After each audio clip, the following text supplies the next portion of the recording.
금요일 아침입니다. 오늘은 어제에 이어서 민수기 16장 16절에서 35절의 말씀을 계속 보겠는데요. 우선 말씀을 함께 읽겠습니다.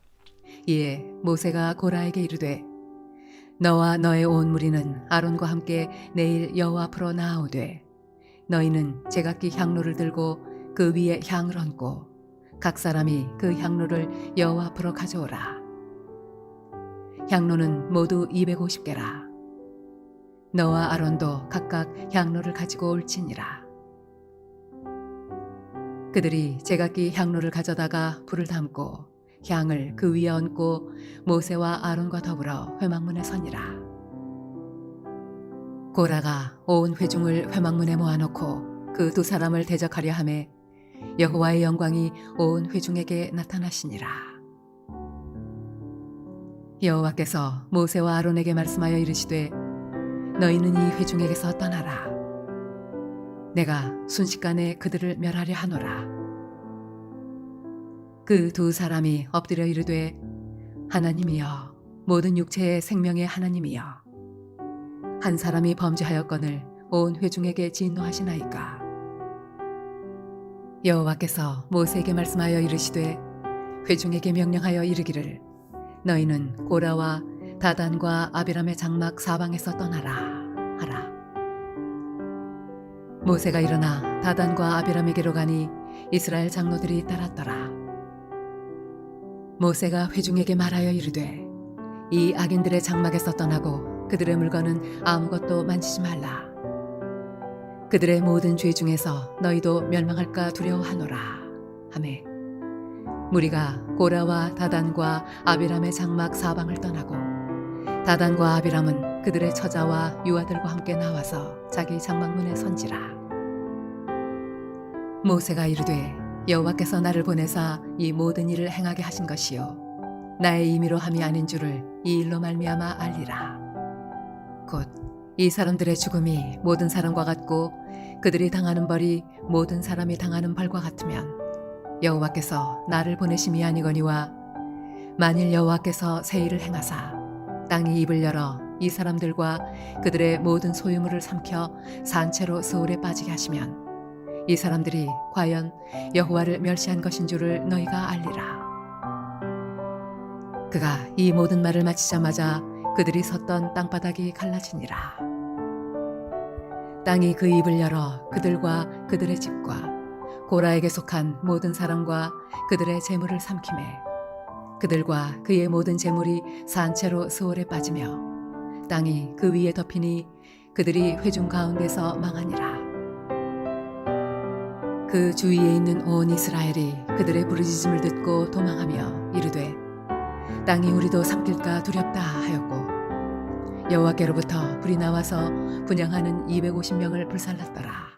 고라와 그를 따르던 사람들은 모든 이스라엘 회중은 다 거룩하고 여호와께서 모든 사람과 함께 하시는데 왜 모세와 아론만 더 특별하게 높이냐며 그것은 잘못되었다라고 말하였습니다. 그러면서 이 두 사람의 리더십에 적극적으로 대항하고 있는 모습을 보였는데요. 언뜻 보면 그들의 이야기가 맞는 것 같아 보이지만 실제로 이 모세와 아론을 세우신 분이 하나님이라는 사실을 기억해 볼 때 그들의 행동은 지금 하나님을 대항하고 있는 그런 행동이었습니다.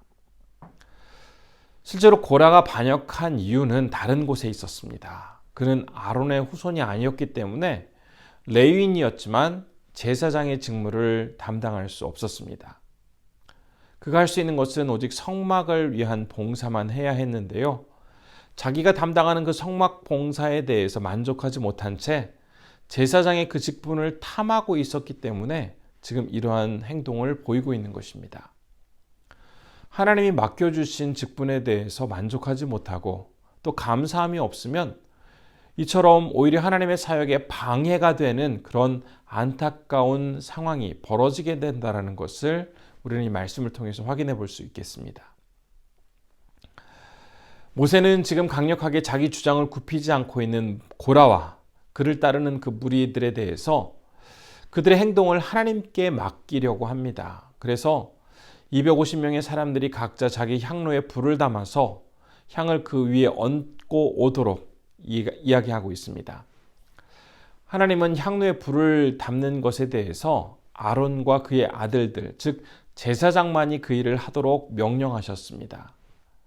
그런데 예전에 나답과 아비후가 하나님이 말씀하시지 않은 다른 불을 들이다가 죽었던 사고가 있었음에도 불구하고 지금 250명의 사람들은 자기의 목숨을 담보로 굉장히 위험한 행동을 감행하고 있습니다. 한편 고라는 자신을 따르는 그 사람들과 이 다른 백성들을 회막문에 모아놓은 뒤에 공개적으로 모세와 아론을 대적하려는 계획을 가지고 있었습니다. 그런데 그때 19절의 말씀을 보면 하나님께서 당신의 영광을 온 회중에게 나타내 보여주고 계십니다. 위급한 그 순간에 긴급하게 나타나셔서 인간의 역사에 개입하고 계시는 하나님. 그 하나님은 모세와 아론에게 이제 회중을 떠나라 라고 말씀을 하십니다. 왜냐하면 그렇게 한 뒤에 이제 그곳에 있는 사람들을 다 쓸어버릴 계획이셨던 것이죠. 지금 고라와 그를 따르는 사람들이 보여주고 있는 그 행동들, 그리고 백성들의 모습에 대해서 하나님이 몹시 화가 나 있다라는 것을 잘 말해주고 있습니다. 그런데 22절의 말씀을 보면 모세와 아론이 정말 진정한 이스라엘의 지도자구나라는 것을 잘 보여주고 있습니다. 제가 한번 22절의 말씀 읽어보겠습니다. 그 두 사람이 엎드려 이르되 하나님이여 모든 육체의 생명의 하나님이여 한 사람이 범죄하였거늘 온 회중에게 진노하시나이까. 지금 모세와 아론은 하나님께 이야기를 하고 있습니다. 한 사람이 주도적으로 잘못한 것인데 왜 모든 백성을 다 심판하시려고 하십니까? 하나님 그 진노를 거두어 주십시오라고 요청하고 있는 내용입니다. 비록 이 두 사람은 자신의 생명이 위협받고 있는 절체절명의 그 위기의 상황이었지만 먼저 백성의 안위를 생각하고 그들을 위해서 기도하고 있는 그러한 모습 속에서 이 모세와 아론이야말로 진정한 리더구나라는 것을 우리는 알 수가 있습니다. 그들은 사사로운 감정에 사로잡히지 않고 함부로 분노를 바라지 않고 또 하나님의 은혜와 자비가 그 공동체에 온전히 임할 수 있도록 열심히 기도하는 그런 영적인 지도자의 책무를 성실하게 감당하였습니다. 하나님은 모세와 아론의 이 간절한 기도를 들으십니다. 그리고 나서 이제 고라와 다단, 아비람의 장막에 있는 사람들에게 그 장막에서 떠날 수 있는 시간적인 여유를 주십니다.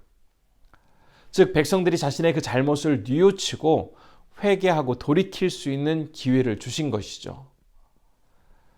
반역에 가담한 사람들 중에서 어떤 사람은 자신의 그 행동을 반성하고 이제 모세와 아론이 선포한 그 말에 순종하여서 그 장막을 떠난 사람들이 있었습니다. 반면에 27절에 보는 것처럼 다단과 아비람은 그들의 처자와 유아들과 함께 그 장막문에 서서 자신들은 절대로 그것을 떠나지 않겠다라고 분명하게 보여주는 사람도 있었습니다. 그런데 마침내 어떤 일들이 벌어지게 되죠? 이제 땅바닥에 갈라지게 됨으로써 고라와 함께 반역을 일으킨 사람들, 그 장막에 남아있던 사람들은 모두 이제 그 땅 속으로 삼켜지는 심판을 당하게 됩니다. 이 사건은 죄악 가운데 빠져있는 사람들에게 정말 중요한 사실을 경고하고 있습니다.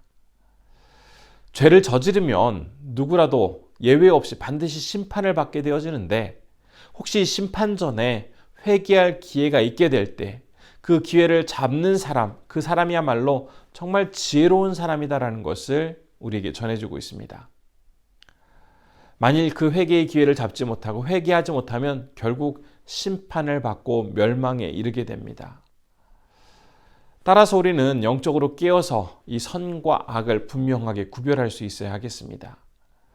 그리고 악을 행하는 사람들과는 함께 하지 말고 적극적으로 그 악으로부터 떠나서 구별된 모습으로 살기 위해서 힘을 써야 하겠습니다. 만일 악한 길을 걸어가고 있음에도 불구하고 그곳에서 떠나야 할 시기를 정하지 못한 채 우물쭈물하고 있다가는 점점 더 깊은 악 속으로 빠져들게 됩니다. 그리고는 나중에 다시 빠져나오려고 한다면 너무나 힘든 상황까지 이르게 되는 것이죠. 혹시 우리 성도님들 중에서 주일에 예배를 온전히 드리지 못하도록 하는 어떤 모임, 회의를 지금도 참석하고 계신 분이 계십니까? 아직도 단호하게 거부하지 못한 채 우물쭈물하면서 그곳을 따라가는 분이 계시다면 하나님께 예배하는 것이 우리에게는 가장 소중하고 기쁜 일임을 분명히 결단하며 용기를 한번 내어보시기를 권합니다.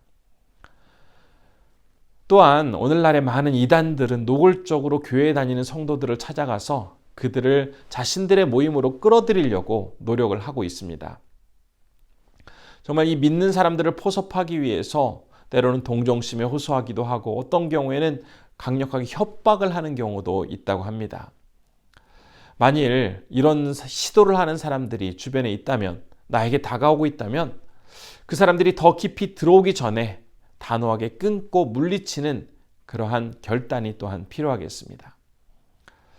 이 아침 우리에게 주신 말씀을 통해서 하나님께서 허락하신 그 직분, 나에게 맡겨주신 그 사명, 그것이 아무리 하찮아 보이고 작아 보인다 할지라도 그것을 소중히 여기면서 겸손히 성실하게 감당할 때 그 모습을 통해서 하나님께 온전히 영광 돌릴 수 있다는 것을 우리는 다시 한번 생각해 볼 수가 있겠습니다. 그리고 우리를 죄 가운데 빠지게 하는 수많은 유혹들이 찾아오게 될 때 그것들을 더 기다리거나 아니면 그것들을 용납하는 것이 아니라 단호하게 즉시 거부하고 물리칠 수 있는 그런 용기가 우리에게 필요합니다. 이런 결단과 이런 단호한 모습으로써 주님 앞에 신실하게 살아가게 될 때 우리는 더욱더 고귀하고 존귀한 주님의 자녀가 될 수가 있습니다. 오늘 하루 주님 보시기 아름답고 귀한 모습으로 승리하며 살아가시는 우리 성도님들 되시면 정말 좋겠습니다. 기도하겠습니다. 첫 번째로는 나에게 허락된 그 상황에 감사하며 기쁨으로 성실하게 맡겨진 일들을 감당할 수 있도록 지혜를 구하는 주님의 사람들이 되기를 함께 기도했으면 좋겠습니다. 두 번째로는 감비아의 한병희 김현희 선교사님을 위해서 기도할 때 그 사역 가운데 하나님의 충만한 능력이 온전히 나타날 수 있도록 기도해 주시면 좋겠습니다. 기도하겠습니다.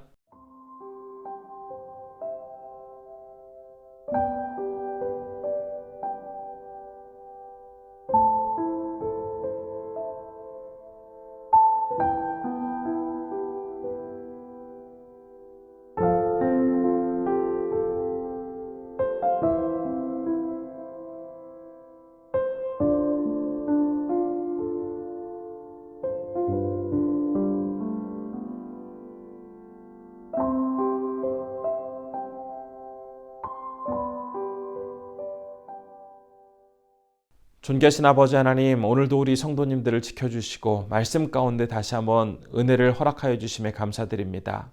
하나님이 나에게 맡겨주신 그 사명이 아무리 작아 보이고 하찮아 보인다 할지라도 나에게 소중하게 내려주신 것을 귀하게 여기며 성심성의껏 최선을 다할 수 있는 그런 자세가 우리에게 임하기를 원합니다. 다른 사람과 비교하면서 더 좋은 것, 더 근사해 보이는 것을 찾는 모습이 아니라 오직 하나님만을 신뢰하며 나에게 맡겨진 글들을 성실히 최선을 다해 주님만을 바라보며 어떤 유혹과 시험 앞에서도 단호하게 주님만을 붙들고 나아갈 수 있도록 우리를 붙잡아 주옵소서. 오늘은 감비아에서 사역하시는 한병희 김현희 선교사님을 위해서 기도합니다. 그 사역 가운데 하나님의 은총이 충만케 하여 주시고 함께 동역하는 많은 이들에게 하나님의 사랑이 온전히 전해질 수 있도록 우리 선교사님 붙잡아 주옵소서. 늘 건강으로 사역 잘 감당하실 수 있도록 하나님께서 인도해 주시기를 원합니다. 오늘도 우리 성도님들 건강하게 지켜주시고 하나님의 위로 가운데 기쁨으로 승리할 수 있도록 인도해 주시기를 원하오며 예수님의 이름으로 기도드립니다. 아멘.